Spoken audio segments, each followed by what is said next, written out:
Saludos, soy Ismael Cala desde el Teatro Solís de Montevideo, aquí en Uruguay. Hoy tenemos la posibilidad de conversar por la próxima hora con el presidente de este país, José Pepe Mujica. Presidente, gracias por estar con nosotros.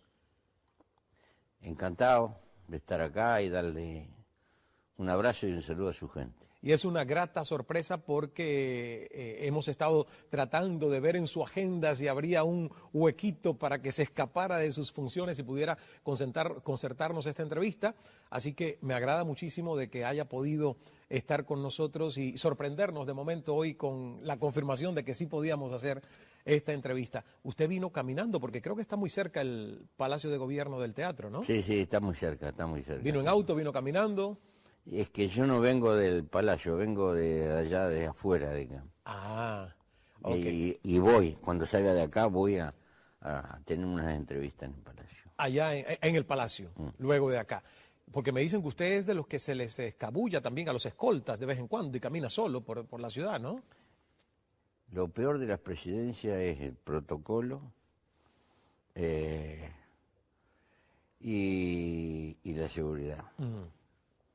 El vivir con eso constantemente. Sí. Yo quiero comenzar justamente hablando de el liderazgo en mi reflexión inicial del programa, que es parte de cómo abrimos todas las horas de Cala. Le invito a escucharla y luego conversamos sobre eso, si le parece, presidente. Sí. La reflexión, justamente, creo que podríamos decir que es sobre la importancia de ser uno más, de no creerse un ser demasiado diferente, con más poder o más importancia que el que tengamos. Porque el liderazgo, que al final yo he tratado de leer muchos libros sobre el liderazgo, he encontrado muchas definiciones, pero la que resume verdaderamente qué es liderazgo es una palabra: influencia.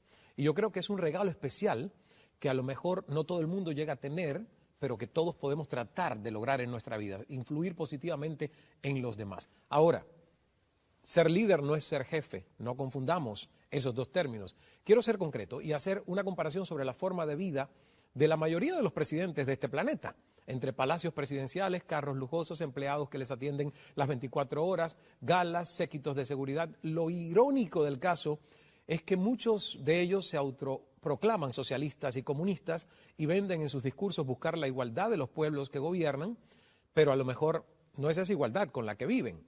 Hoy quiero dedicarle esta reflexión a mi invitado, el presidente José Mujica, un hombre que a pesar de ser el líder de su país, sigue viviendo, como él nos acaba de confirmar, en su chacra, en su humilde granja, cosechando hortalizas, sembrando flores, sin empleados domésticos, tengo entendido, sin carros lujosos, además donando la mayoría de su sueldo presidencial a causas sociales.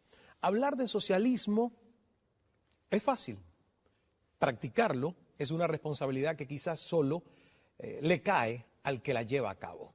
Con un pasado marcado por su militancia guerrillera, casi 15 años de su vida en una prisión, torturas y pobreza, José Mujica sobresale ahora ante el mundo por su manera austera de llevar las riendas de su nación. Y le pregunto, ¿qué opina usted de un líder que, sin importar su ideología política, se entrega realmente a los ciudadanos del país que gobierna? ¿Tiene usted un presidente que pregona igualdad pero que vive como un rey?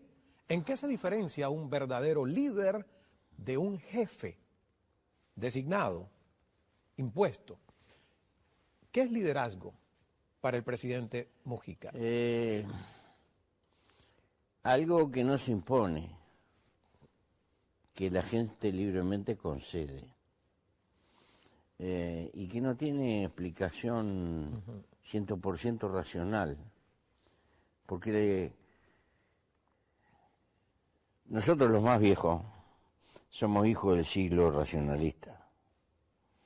Pero la conciencia humana, hoy sabemos, en gran parte, se mueve con hondos mandatos subjetivos. Muchas veces nuestros sentimientos ya decidieron lo que después la razón busca justificar, ¿verdad? Son decisiones interiores, casi, diría, media, un poco instintivas. No quiere decir que la cultura, las ideas y el conocimiento no influyan. No, hay una retroalimentación. Pero hay una hondura de lo subjetivo en la construcción de nuestra conciencia enorme. Entonces no hay un liderazgo, hay distintos liderazgos que andan por ahí. Y depende mucho también de la sociedad. Probablemente en una sociedad ganadera el que tira mejor el lazo, o esgrime o monta mejor a caballo, tal vez tenga más influencia, etcétera, ¿verdad?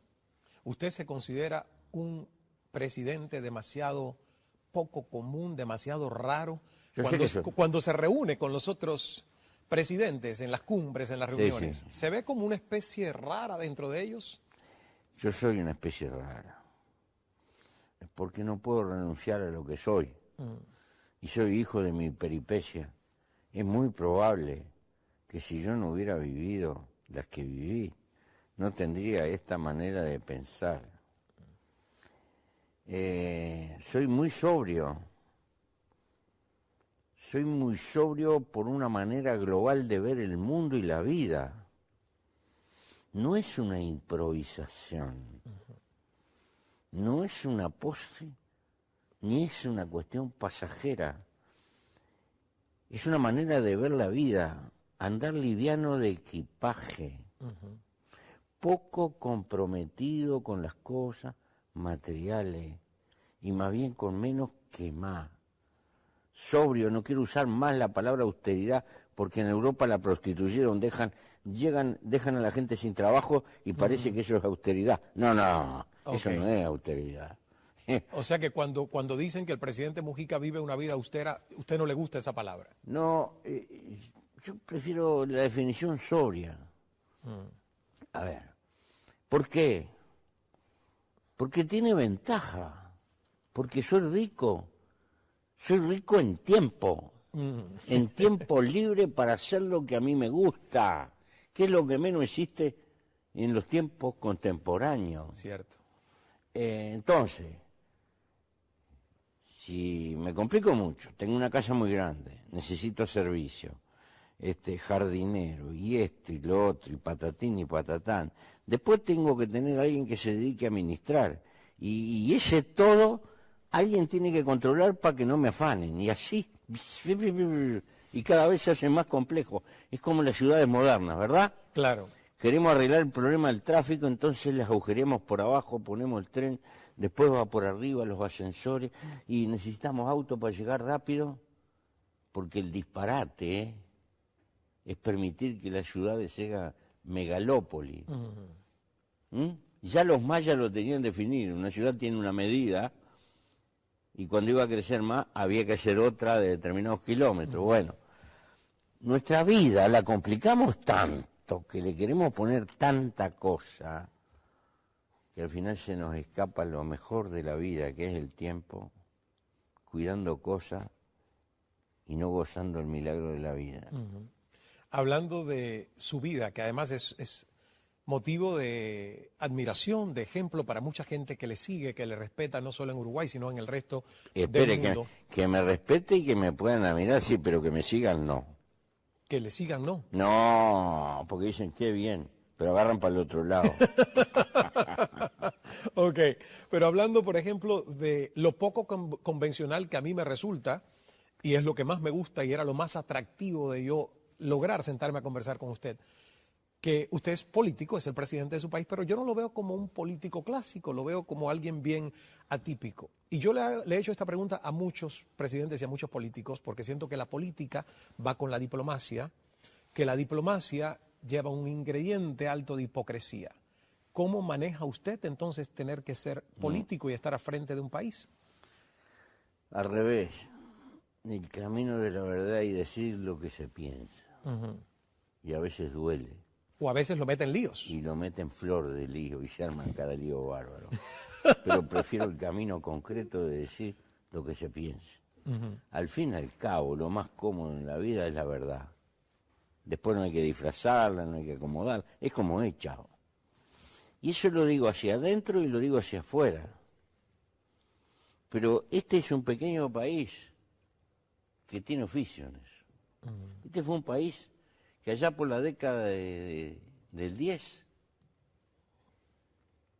tuvo gente que fue capaz de legalizar la prostitución, es decir, reconocerla y organizarla y darle un carné y un sistema de revisación de la salud y que tuvo el coraje de que el Estado se hiciera cargo de todo el alcohol de boca, de la fabricación, de las bebidas etílicas, y durante 40, 50 años estuvo el Estado a cargo de eso. En lugar de prohibir la bebida, dijo, no, vamos a hacer bebida buena, y la cobramos más cara, y sacamos beneficios para atender salud pública.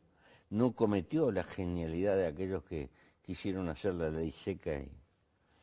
Y un país que fundó hizo algo que se llamó la femenina, una especie de universidad para que las familias se animaran a mandar a las niñas a estudiar, porque el atavismo y el conservadurismo en la sociedad no se animaba a que la mujer pudiera estudiar. Después vino la enseñanza mixta, y concedió, un país que concedió el divorcio por la sola voluntad de la mujer, y tantas otras cosas. Como la marihuana, que es lo más reciente, ¿no? Porque fue un país que tuvo esto. Lo que es, hay que reconocerlo y tratar de organizarlo para que afecte lo menor posible. Si es feo y lo queremos esconder, es peor.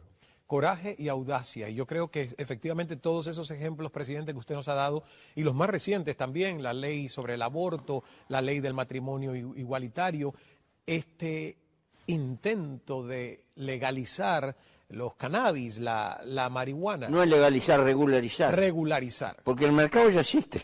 Ok, esa es la diferencia entre legalizar y regularizar. Sí, el mercado ya existe. Dicen que hay 200.000 consumidores en este país. Dicen. No sé cómo hicieron, porque usted vio que con las drogas se manejan cifras exactas, ¿no? No sé quién anda haciendo el ¿Pero registro. quién? Pero bueno, démoslo por... No lo hace el Estado, esas estadísticas, ¿no? Yo qué sé. Tomémosla. Entonces quiere decir que hay un mercado. Ahí. Y si hay un mercado, reconozcamos que existe un mercado. Tratemos de incidir para que el tipo no se pase de la raya. A ver si les puedo explicar. Si tú te tomas 4, 5 whiskies por día, es soportable, ¿verdad?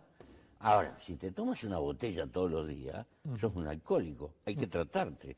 Cierto, sí. Bueno, con esto digo también, si lo tenemos identificado y el tipo concurre a un lugar legal donde le damos una cierta dosis, 40 cigarros por mes, pero el tipo quiere 80, quiere 120, papá, pare, mijo, usted está enfermo, se tiene que atender, porque lo tenemos identificado. Claro. Y así como está, lo tenemos regalado, no podemos obrar sobre el tipo. ¿Y qué pasa? Con el tiempo se suele transformar en un delincuente porque precisa plata para pagar caro, y etcétera, etcétera. Tenemos 9.000 presos, le resumo. 3.000 son por asuntos ligados al narcotráfico o a la droga o que cayeron en rapiña para tener plata, etcétera. Wow, 9.000 presos. Sí. Eso para un país de más de 3 millones de habitantes no es mucho, ¿verdad? O sea, es bajo. No es mucho, pero tampoco es poco. No vaya a creer. No es poco. Y lo peor es que es la tendencia. ¿Va en ascenso? La tendencia va en ascenso. Entonces, le voy a resumir. Nosotros no estamos seguros que lo que intentamos hacer dé resultado. Con la marihuana. Sí. Lo que estamos seguros que lo que estamos haciendo no alcanza. Claro. 100 años de represión y cada vez hay más narcotráfico. Y peor que la droga es el narcotráfico. ¿Sabe por qué? Porque el narcotráfico rebaja es curioso lo que le voy a decir, la ética de la delincuencia. ¿Rebaja la ética de delincuencia? Porque en el mundo delincuente también existen valores. No se hace cualquier cosa. Existen ciertos frenos éticos. El narcotráfico se caracteriza por prostituir todos esos valores y tiene esta característica: ¿quieres plomo o bala o plata?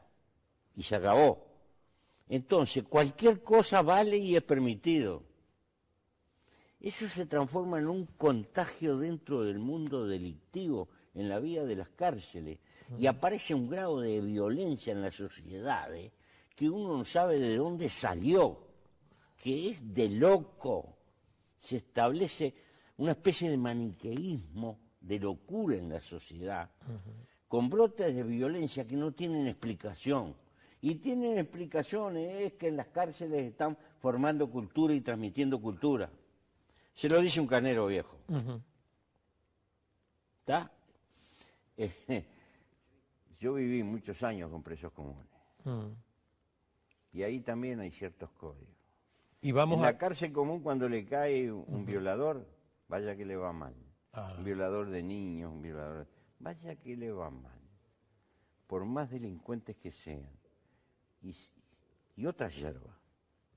Vamos a hacer una pausa y justo voy a quedarme prendido con este tema de la cárcel. Cuando regresemos, yo quiero justamente que el presidente José Mujica me diga qué aprendió en 14 años en prisión, pero además 14 años en condiciones bastante duras, no en condiciones... Yo conversaba con su esposa Lucía, la senadora, y ella me decía, bueno, la diferencia es que yo estuve 13 años, pero siempre estuve con alguien en celdas colectivas.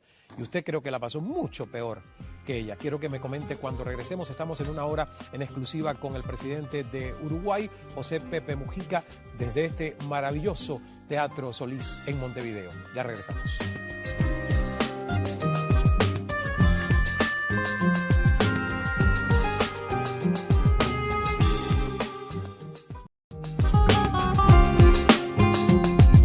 Gracias por regresar junto a nosotros. Una hora en exclusiva con el presidente de Uruguay, José Pepe Mujica, desde el Teatro Solís en Montevideo.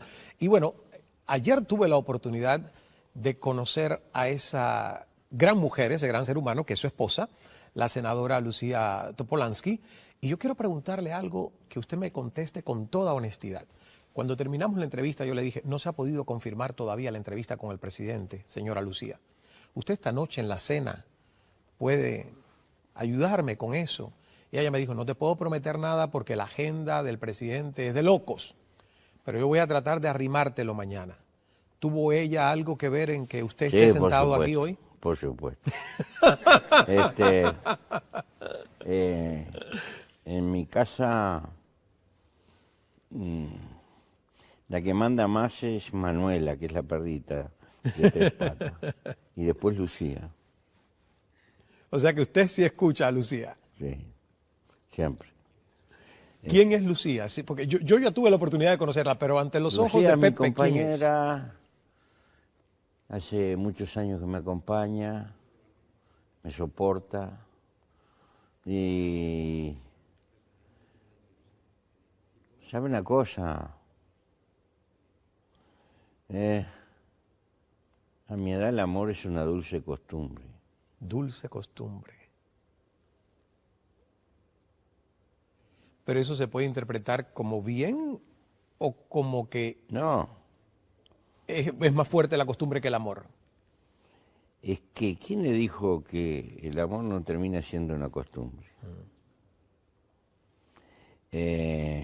La vida tiene etapas, ¿verdad? Yo estoy cerca de los 80, me faltan 2 años para tener 80. Mi tiempo es distinto al suyo. Ya llegará, no se aflija. Ojalá que cuando llegue tenga el refugio que yo tengo. Cierto. Yo sé que hay viejos verdes que se dan la viaba y se quieren acomodar de acá y de allá, pero los años no se sacan. Lo mejor es tener el realismo de construir con ellos. Proyecto de vida, un amor que traspasa los años. Que es distinto y bueno, los años son invitados de piedra que están ahí y la vida es tan hermosa, tan hermosa, que vamos pasando por etapas, pero vale la pena vivirlas todas. ¿Y cuál es la virtud que usted más admira de Lucía? La paciencia sistemática como la gota de agua, Ella le recrimina algunas cosas. Por ejemplo, yo le preguntaba, Lucía, ¿qué le dijo usted al presidente, a su esposo, cuando salió a la luz pública este comentario sobre Cristina, ¿verdad? Que usted... Se rió. Se rió, pero creo que me dijo que le dijo a usted que tenga cuidado con los micrófonos abiertos. Sí. ¿Hay momentos en los que usted olvida que es presidente de un país? Ah, sí, a cada rato. A cada rato. Yo no puedo dejar de ser quien soy. No, sería una impostación, además. Y además, si para ser presidente tengo que dejar de ser, estoy frito. No se puede. Claro. ¿Cuál es el mayor reto que ha tenido usted en estos años como presidente de Uruguay? Una de las batallas que a lo mejor le ha costado más. Tengo varias batallas. Lograr que el Estado trabaje un poquito más. Comprometerse un poco más con las cosas. Despertar la solidaridad en mi pueblo, que lo veo cada vez más rico, con más cuestiones materiales, pero menos generoso. Creo que hay una cultura que viene de arriba hacia abajo, los más ricos cada vez son más machetes, sí. Y dimanan esa imagen hacia el conjunto de la sociedad. Y debiéramos de ser mucho más generosos, porque siempre hay gente que precisa, y podemos hacer algo, y podríamos hacer muchísimo más entre todos. Ahora, si usted le tiene que meter la mano en el bolsillo, y meter impuestos, agarrar los pescuezos, es bravo. El tema del desempleo, yo estuve leyendo en estos días en los periódicos que ha bajado el desempleo en el país. ¿Está usted contento o todavía es una situación...? No, ha bajado. Tenga en cuenta que somos un país en materia de edad promedio bastante envejecido. Los uruguayos hemos decidido ser pocos. Los únicos que tienen bastantes hijos son las mujeres más pobres. En cuanto nos acomodamos un poquito y eso y progresamos, ya no podemos tener hijos porque nos falta esto, lo otro, y bueno, está. Yo no voy a discutir eso. Pero es una característica que tiene el país. En términos promedio nos estamos quedando viejos. Quiere decir que ese grado de desocupación en nosotros es mucho más grave.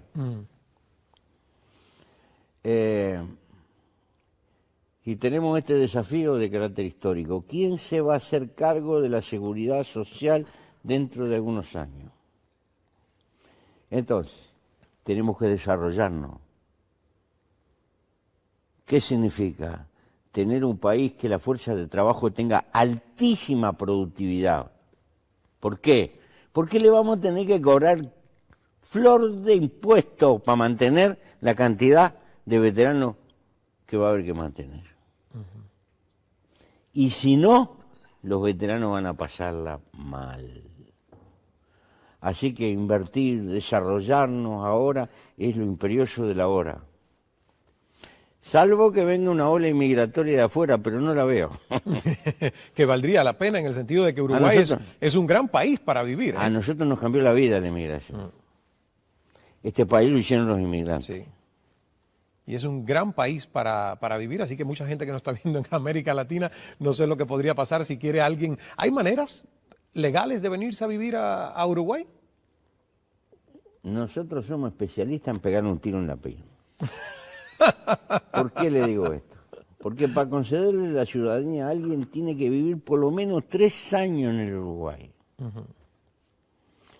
Y para darle la residencia le hacemos dar más vuelta que lo desmoralizamos al tipo. ¿Se da cuenta? Lo hacemos todo lo más difícil. Nosotros lo tendríamos que dar la residencia facilísimo y ser muy fácil de que gente que viniera del exterior, ¿qué miedo vamos a tener? Nosotros somos, si me buscan el origen étnico de los uruguayos, ¿sabe cuál es? Los barcos. Lo que tenemos más en común que vinieron en barco nuestros antepasados. Después hemos venido de todas partes. Por supuesto, un tronco muy fuerte de España y de Italia. Pero después hay de todos lados.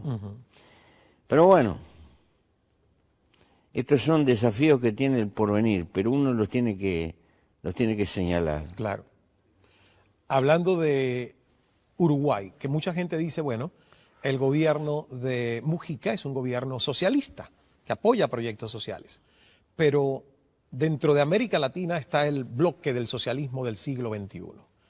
¿Cuáles son las diferencias de su socialismo, lo que usted quiere hacer aquí, con ese llamado socialismo del siglo XXI? Mire.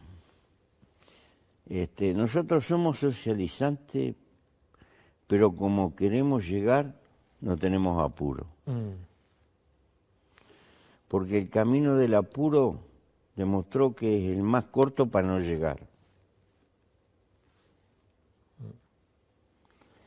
Las sociedades modernas, si quisiéramos un cambio de carácter abrupto, habría que pagar un precio de enfrentar algunas contradicciones que significarían un grado de sacrificio para la gente que la gente no lo acepta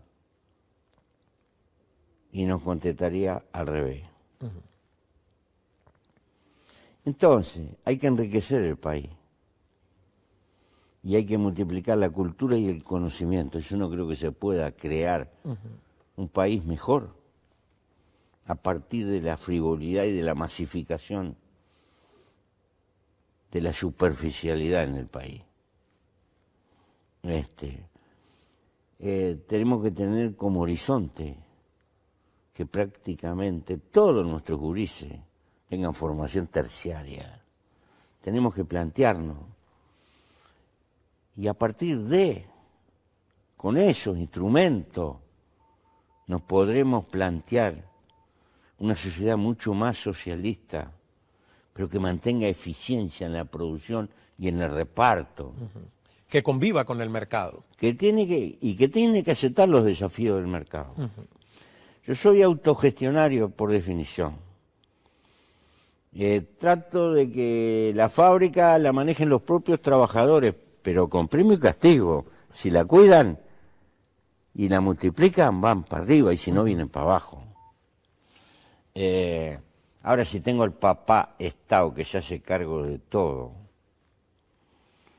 es bravo.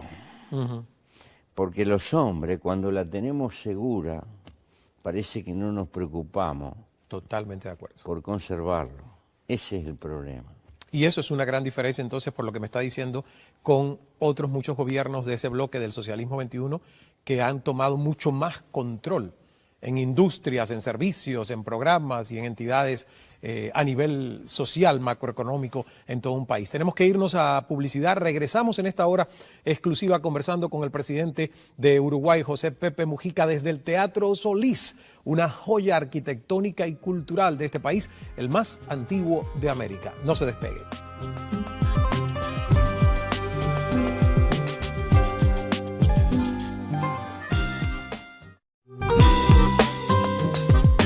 El equipo de producción de Cala se hospeda en el Hotel Sheraton Montevideo, Uruguay.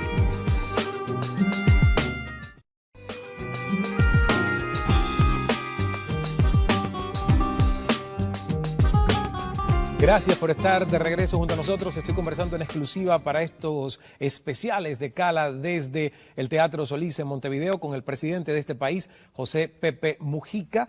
Yo decía en una de las reflexiones durante esta semana que casi siempre que escuchamos el nombre de Uruguay en la prensa es en positivo, es en algún proyecto de ley que ante los otros países se ve como de avanzada, de vanguardia.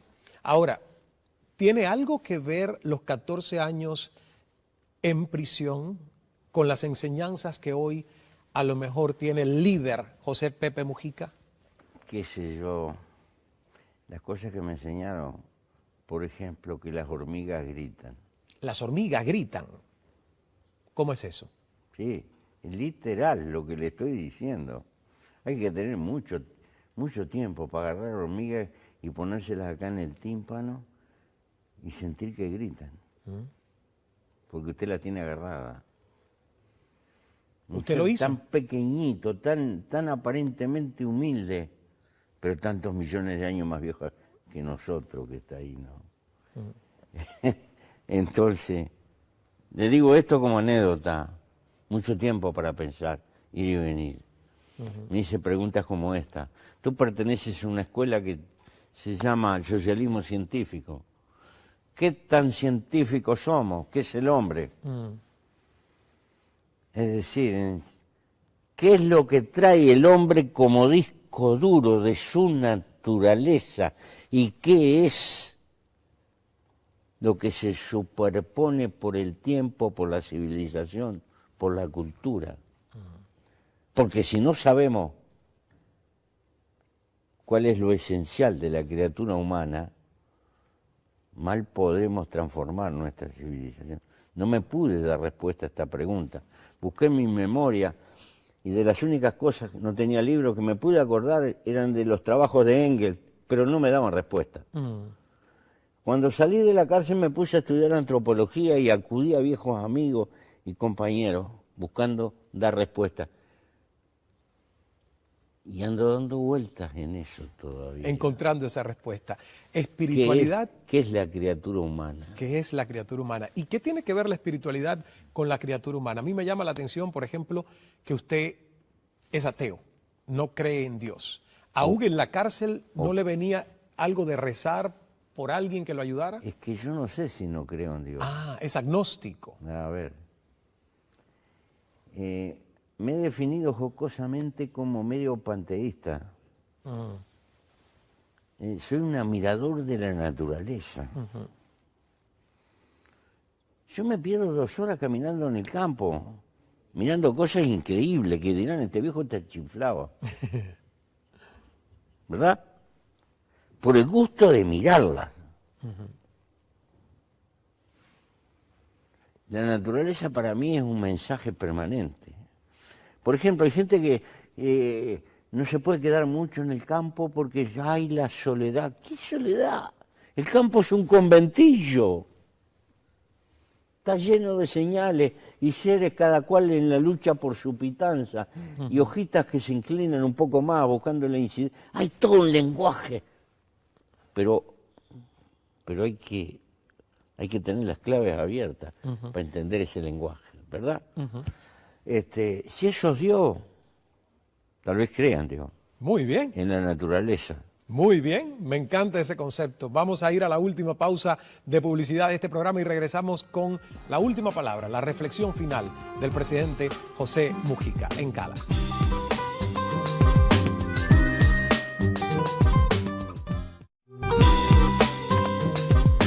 El equipo de producción de Cala se hospeda en el Hotel Sheraton Montevideo, Uruguay.